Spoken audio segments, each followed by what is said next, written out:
آپ نے وہ سن رکھا ہوگا کہ مکہ کے لوگ حضور علیہ الصلوۃ والسلام کو معاذ اللہ تکلیفیں پہنچاتے تھے، گھسیٹتے تھے۔ فرشتوں نے آ کے عرض کیا کہ یا رسول اللہ اگر آپ حکم دیتے ہیں تو ہم ان دونوں پہاڑیوں کو ساتھ ملا دیں گے، آپ ان کی چیخیں سنیں گے۔ تو حضور علیہ الصلوۃ والسلام نے فرمایا کہ نہیں، اگر یہ ایمان نہیں لائیں گے تو مجھے امید ہے کہ ان کی نسلیں مجھ پر ایمان لے آئیں گی۔ یہ حضور علیہ الصلوۃ والسلام کا اخلاق تھا۔ کبھی بھی اگر مسلمان ہیں تو اخلاق کریمانہ کی جھلک ہم میں بھی نظر آنی چاہیے، لیکن ہمارا حال کیا ہے کہ ہمیں کوئی بات کر کے جا نہیں سکتا۔ ہم کہتے ہیں کہ میں بڑا سچا بندہ ہوں، مجھ سے غلط بات برداشت نہیں ہوتی۔ میں کہتا ہوں کہ حضور علیہ الصلوۃ والسلام سے سچی ذات اس دنیا میں کون ہے؟ حضور علیہ الصلوۃ والسلام نے عرب کے ان لوگوں کی تربیت فرمائی حسن اخلاق سے، جن کو لوگ بدو کہا کرتے تھے، جن کو لوگ جو ہے وہ بدو کہا کرتے تھے، جن کو کہا کرتے تھے کہ یہ انسان نہیں ہے، ان کا کردار ایسا تھا۔ حضور علیہ الصلوۃ والسلام نے اپنے اخلاق کریمانہ سے ان کی جو ہے وہ تربیت فرمائی۔ اگر ہم مسلمان ہیں تو ہمارے جو ہے وہ کردار میں ایسی جھلک نظر آنی چاہیے کہ لوگ دیکھ کے کہہ دیں کہ یہ محمد الرسول اللہ کا امتی لگتا ہے۔ حضرت امام محمد رحمۃ اللہ علیہ کے بارے میں مشہور ہے کہ آپ کے بارے میں ایک عیسائی نے سنا کہ یہاں امام محمد رہتے ہیں۔ اس نے کہا کہ شاید یہ وہی محمد ہیں جن کا تذکرہ ہم اپنی کتابوں میں پڑھتے آئے ہیں، امام محمد رحمۃ اللہ علیہ کے بعد۔ تو جب وہ گیا تھوڑی دیر امام محمد رحمۃ اللہ علیہ کی صحبت میں بیٹھا رہا، اس نے جو ہے وہ اپنا جو معافی ضمیر تھا اس کا اظہار کیا، تو امام محمد رحمۃ اللہ علیہ نے اس کا مغالطہ ختم فرمایا کہ میں تو ان کے غلاموں کا غلام ہوں، وہ تو بڑی عظیم ہستی ہیں، وہ تو رب کے محبوب ہے۔ تو وہ اس عیسائی نے کہا کہ اگر ان کے غلاموں کے غلام کی یہ مقام ہے، اس کا حسن کردار ایسا ہے، اس کی شان ایسی ہے، اس کے چہرے کی زیارت سے، اس کے پاس بیٹھنے سے مجھے ایسا سکون نصیب ہوا ہے، تو بڑے محمد کی کیا شان ہوگی۔ اس نے کہا کہ مجھے کلمہ پڑھائیں اور ان کی امت میں شامل فرما دیں۔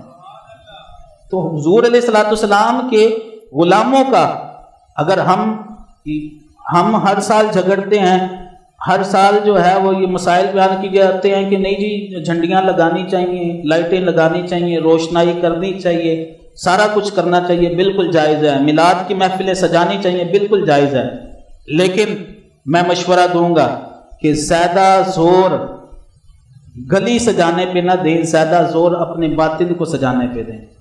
آپ کے باطن سے جب روشنی پھوٹے گی تو وہ اس جو آپ نے باہر لڑیاں لگائی ہیں، باہر روشنائی کی ہے، آپ کے باطن سے جو روشنی پھوٹے گی وہ اس سے کئی زیادہ ہے۔ میلاد کی یہ خوشی منانا بہت اچھی بات ہے، لیکن صرف اسی پر اکتفا نہ کریں کہ ہم سال میں ایک محفل میلاد منا لیں گے تو ہم جنتی ہیں۔ کچھ لوگوں کا یہ نظریہ ہے کہ سال میں صرف ایک محفل میلاد کرا لیں گے، حضور علیہ الصلوۃ والسلام کا ذکر کر لیا، نعت خوانوں کو بلایا، ان کے اوپر نوٹ نچھاور کر دیے، واہ واہ کر لی، بلے بلے کرا لی، دیگیں کھڑکا لی، ٹینٹ لگا لیے۔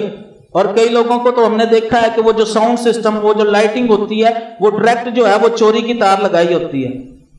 ایسے میلاد کی نہ اللہ رب العزت کو ضرورت ہے، نہ اللہ کے رسول کو ضرورت ہے۔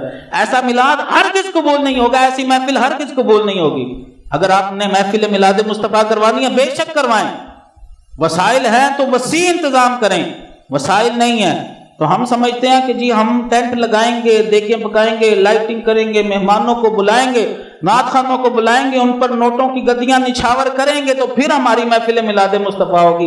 ہرگز ایسا نہیں ہے۔ آپ اپنے گھر میں اپنے بچوں کو لے کے بیٹھیں، تلاوت کریں، حضور علیہ الصلوۃ والسلام کی نعت پڑھیں، حضور علیہ الصلوۃ والسلام کی شان میں ایک حدیث بیان کر دیں، صلوۃ والسلام پڑھ کے دعا کر لیں، گھر میں جو کھانا پکا ہے وہی کھا لیں۔ اس سے بڑھ کے محفل میلاد مصطفیٰ اور کوئی نہیں ہے۔ اگر آپ کے پاس وسائل ہیں، حلال کمائی ہے، آپ بڑا انتظام کریں، لیکن اس میں بھی جو خرافات ہیں اس سے بچیں۔ آج نعت خوانی کے تقدس کو بڑا پامال کیا گیا۔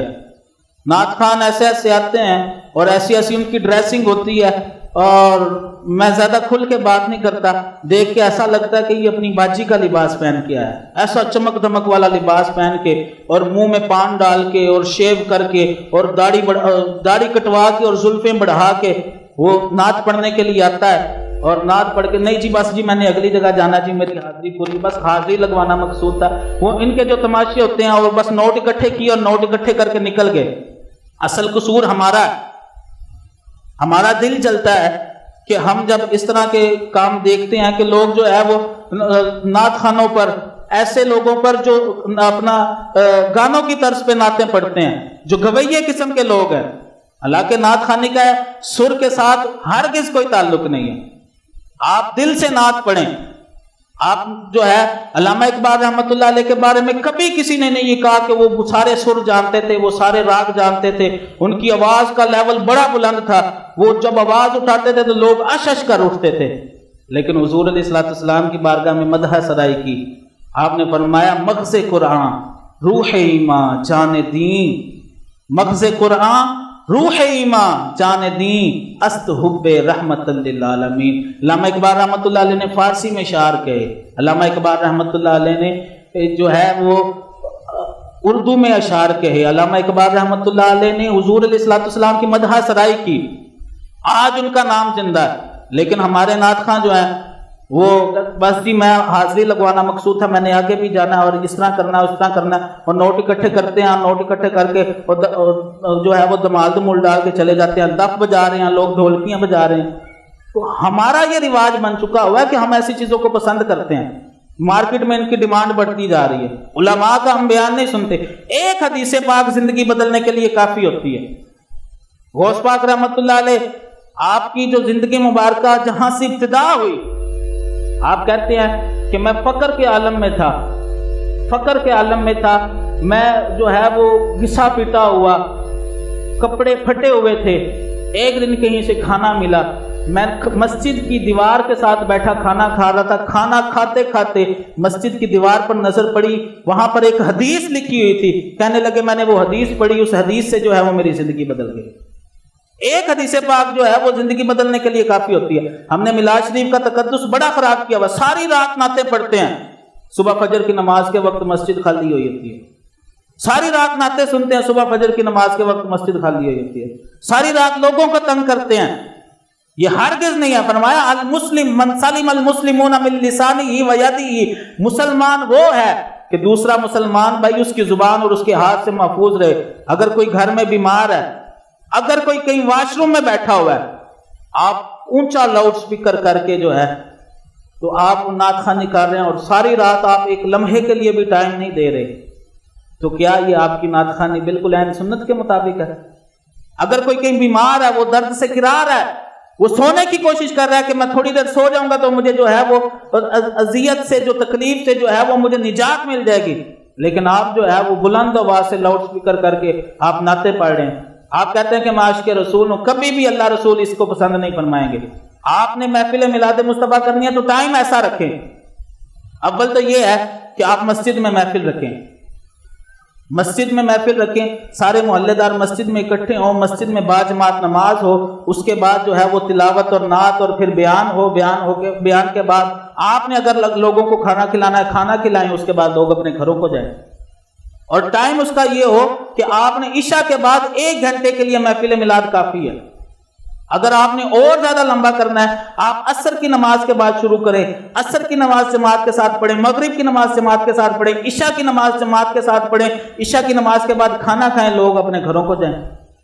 یہ ہرگز جو ہے وہ مناسب نہیں ہے کہ آپ ساری رات جو ہے وہ لاؤڈ سپیکر میں لوگوں کو تنگ کر کے رکھیں اور کہیں، اگر آپ کو کوئی روکے تو آپ کہیں کہ جی میں بڑا عاشق رسول ہوں، میں بہت بڑا عاشق رسول ہوں، جو میں جو ہے وہ محفل میلاد مصطفیٰ کر رہا ہوں. اور وہ عاشق رسول ایسا ہوتا ہے کہ وہ سارا سال جو ہے وہ مسجد میں نظر نہیں آتا. اگر عاشق رسول ہے تو عشق کا یہ تقاضا ہے کہ محبوب کی ہر ادا کو ادا کیا جائے. حضور علیہ الصلوۃ والسلام نے فرمایا قرۃ عینی فی الصلاۃ، میری آنکھوں کی ٹھنڈک نماز میں ہے. میں ہرگز محفل میلاد مصطفیٰ کا منکر نہیں ہوں. بالکل محفل میلاد مصطفیٰ ہونی چاہیے. ہر گلی میں، ہر گھر میں، گھر کے ہر کمرے میں حضور علیہ الصلوۃ والسلام کا ذکر ہونا چاہیے. لیکن اس میں جو خرافات ہیں، اس خرافات کا میں قائل نہیں ہوں، اس خرافات کا میں منکر ہوں، اس خرافات کا میں انکار کرتا ہوں، اس خرافات کی میں مخالفت کرتا ہوں. کہ جو ہے وہ نعت خواں، ہم نے یہاں مسجد میں دیکھا کہ نعت خواں آتے ہیں، نعت پڑھتے ہیں، عین نماز کے ٹائم جی میں نے جی آگے جانا ہے، نماز سے بڑھ کے ضروری کیا چیز ہے؟ نماز فرض ہے، ایسا فرض ہے فرمایا کھڑے ہو کے نہیں پڑھ سکتے، بیٹھ کے پڑھو، بیٹھ کے نہیں پڑھ سکتے لیٹ کے پڑھو، لیٹ کے نہیں پڑھ سکتے اشارے کے ساتھ پڑھو، اشارے کے ساتھ نہیں پڑھ سکتے تصور کر کے پڑھو، جب تک تمہارے حواس قائم ہے تمہیں نماز کی معافی نہیں ہے۔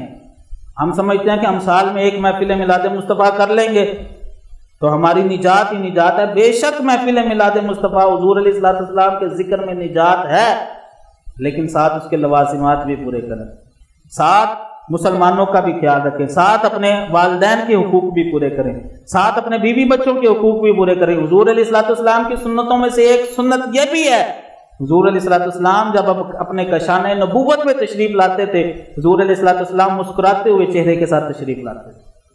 گھر میں آ کے بیوی کو گالیاں دینا، بیوی کو مارنا، بیوی کو پیٹنا، اور باہر نکل کے جی میں بڑا پکا سچا عاشق رسول ہوں۔ میں نے پچھلے جمعے بات کی تھی، حضور علیہ السلام نے ارشاد فرمایا جب بھی کوئی شخص اپنی بیوی کو گالی دیتا ہے، جس وقت وہ گالی دے گا آسمان کے فرشتے اس پر لعنت برسائیں گے۔ ہم کہتے ہیں میں بڑا سچا عاشق رسول ہوں، اگر سچے عاشق رسول ہیں تو حضور علیہ السلام کی سنت کے ساتھ بھی محبت ہونی چاہیے۔ عشق کا تقاضا یہ ہے کہ محبوب کی ہر ادا محبوب ہوتی ہے۔ حضور علیہ السلام چلتے کیسے تھے یہ آپ کو پتہ ہونا چاہیے، آپ ویسے چلیں۔ حضور علیہ السلام کھاتے کیسے تھے، حضور علیہ السلام پیتے کیسے تھے، حضور علیہ السلام سوتے کیسے تھے، حضور علیہ السلام جو ہے اپنے معاملات زندگی کیسے طے فرماتے تھے، ازواج مطہرات کے ساتھ کیسے معاملات فرماتے تھے، اپنی اولاد مبارک کے ساتھ کیسے معاملات فرماتے تھے، بچوں پر کیسی شفقت فرماتے تھے، بزرگوں کے ساتھ کیسے پیش آتے تھے، والدین کے ساتھ کیسے پیش آنا، حضور علیہ السلام نے ارشاد فرمایا۔ یہ سب کچھ بیان کرنا، محافل میلاد مصطفیٰ میں بیان کرنا، محافل میلاد مصطفیٰ میں حضور علیہ السلام کی سیرت مبارکہ کو بیان کرنا بہت اچھی بات ہے، لیکن میں پھر عرض کروں گا کہ نوٹ اڑانا اور گانے کی طرز پر نعت پڑھنا اور ایسے لوگ نعت پڑھیں جو حضور علیہ السلام کی سنت کے مخالف زندگی گزارتے ہوں، یہ بالکل عین اسلام کے اگر ہم آج ان لوگوں کو نہیں منع کریں گے تو ہماری آنے والی نسلیں جو ہیں وہ ایسی چیزوں کو عین اسلام سمجھنا شروع کر دیں گی۔ تو اس کا سدباب ہم سب نے مل کے کرنا۔ آپ محافل میلاد مصطفیٰ کروائیں، ہر گھر، میں تو بلکہ مشورہ دوں گا آپ جتنے نمازی ماشاءاللہ بیٹھے ہیں سارے یہ نیت کریں کہ ہم نے اپنے گھر میں حضور علیہ السلام کا ذکر کرنا ہے۔ آپ اپنے قاری صاحب کو نہیں بلا سکتے، گھر میں بڑا اہتمام نہیں کر سکتے، آپ حضور علیہ السلام کی امتی ہیں، نبی پاک صلی اللہ تعالی علیہ وسلم کی نعت پڑھیں، بچے سے نعت پڑھوائیں، بچے کو کوئی ایک کتاب لے لیں، میرے سے کتاب لے جائیں، آپ کو میں نشان لگا کے دوں گا، آپ حدیث پاک پڑھ کے اپنے بچوں کو بتائیں، خود دعا کریں کہ باری تعالیٰ اس ذکر مصطفیٰ کی برکت سے میرے گھر میں خیر و برکت عطا فرما، میری اولاد کے نصیب اچھے فرما، میری اولاد کو نیک فرما۔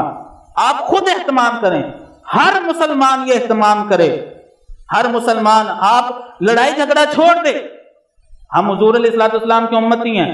کوئی کہتا ہے کہ آپ نے جھنڈا نہیں لگانا، اسے کو تجھے مبارک ہو۔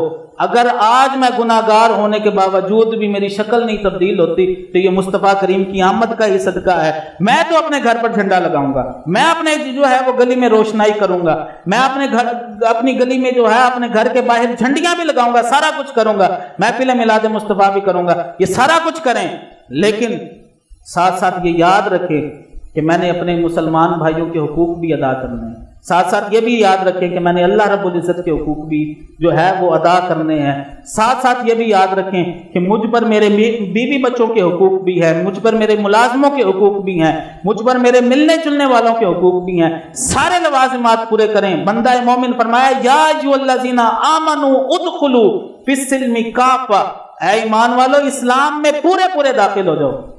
ہم کہتے ہیں کہ صرف اتنی سی بات لے لیں، ختم شریف کی بات لے لیں، سارے جو ہیں وہ مسلمان کہتے ہیں نہیں جی ابا جی فوت ہو گئے، ابا جی کا چلیسواں لازمی کرنا ہے، جو چلیسواں نہ کیتا تے محلے دار کی کہن گے کہ ساری زندگی پیو کماندا رہے تے پیو دی کمائی تے نائش کر دینے، پیو دا ختم بھی نہ دلا سکے، خاندان والے کیا کہیں گے؟ ہمارا یہ ہے، اگر ہم کسی سے پوچھیں کہ جی آپ یہ جو چیلم کر رہے ہیں، آپ یہ جو ساتویں کا ختم دلا رہے ہیں، اس کی شرعی حیثیت کیا ہے؟ یہ فرض ہے، یہ واجب ہے، یہ سنت موقدہ ہے، سنت غیر موقدہ ہے؟ کچھ بھی نہیں ہے، یہ مستحب عمل ہے۔ اگر آپ کر لیں گے تو آپ کو اور آپ کے ابا جی کو ثواب ملے گا، اگر آپ نہیں کریں گے تو آپ سے اور آپ کے ابا جی سے پوچھ گچھ نہیں ہوگی، اور اس کے مقابلے میں نماز فرض ہے، داڑھی شریف واجب ہے، حضور علیہ السلام پر درود شریف پڑھنا ہر مسلمان پر واجب ہے، مساجد کو آباد کرنا، اپنے والدین کے حقوق ادا کرنا، اپنے بیوی بچوں کے حقوق ادا کرنا، اپنے محلے داروں کے حقوق ادا کرنا، اپنے ملازموں کے حقوق ادا کرنا آپ پر واجب ہے۔ لیکن او بابا بلے شاہ رحمت اللہ علیہ کی جو ہے وہ زبان سے بات ختم کرتا ہوں، آپ نے فرمایا تھا تسی حج بھی کیتی جاندے ہو تے لو بھی پیتی جاندے ہو، کھو کے مال یتیماں دا تے پیج مسیتی جاندے ہو، نفس تے چھری پھیر دے نہیں، دمبے کیتی جاندے ہو تے پھٹ دلاں دے سیندے نہیں، ٹوپیاں سیتی جاندے ہو، کوئی تے دسو بلے شاہ نو کی کچھ کیتی جاندے ہو۔ ہمارا حال یہ ہے کہ ہم نے جو ہے وہ کبھی بھی اپنے نفس پر چھری نہیں پھیری، ہم نے جو ہے وہ دمبے جو ہے وہ بڑے زیادہ ذبح کیے، ہم نے کبھی دلوں کے پھٹ نہیں سیے، ٹوپیاں بڑی بڑی سی ہم نے حج بڑے کیے، لیکن جو ہے ہم نے کسی کو ستانا، کسی کا لہو پینا نہیں چھوڑا، ہم نے بڑی جو ہے وہ نیک کام کیے، لیکن جو ہے فرمایا مسجد ٹا دے تے مندر ٹا دے جو کچھ کہندا ہے، ایک بندیاں دا دل نہ ٹائیں۔ اگر آپ پکے نمازی ہیں، آپ پکے حاجی ہیں، آپ اللہ تعالیٰ کی راہ میں خرچ کرنے والے ہیں، لیکن آپ کی زبان کا اخلاق بلند نہیں ہے تو آپ کے پاس کچھ بھی نہیں ہے۔ حضور علیہ السلام نے فرمایا کہ جس کا اخلاق بلند ہے، جس کا اخلاق اچھا ہے، وہ دن کو روزہ رکھنے والے اور راتوں کو اٹھ کر عبادت کرنے والوں سے بھی بلند مرتبہ پا لیتا ہے۔ تو عزیز دوستو، اسلام کو سمجھیں، اسلام کو بگاڑیں نہ، اسلام کو سمجھیں، اسلام کے جو تقاضے ہیں ان کو سمجھ کے اپنی زندگیاں بسر کریں۔ دعا ہے اللہ رب العزت ہم سب کو توفیق عمل عطا فرمائے۔ وآخر دعوانا ان الحمد للہ رب العالمین۔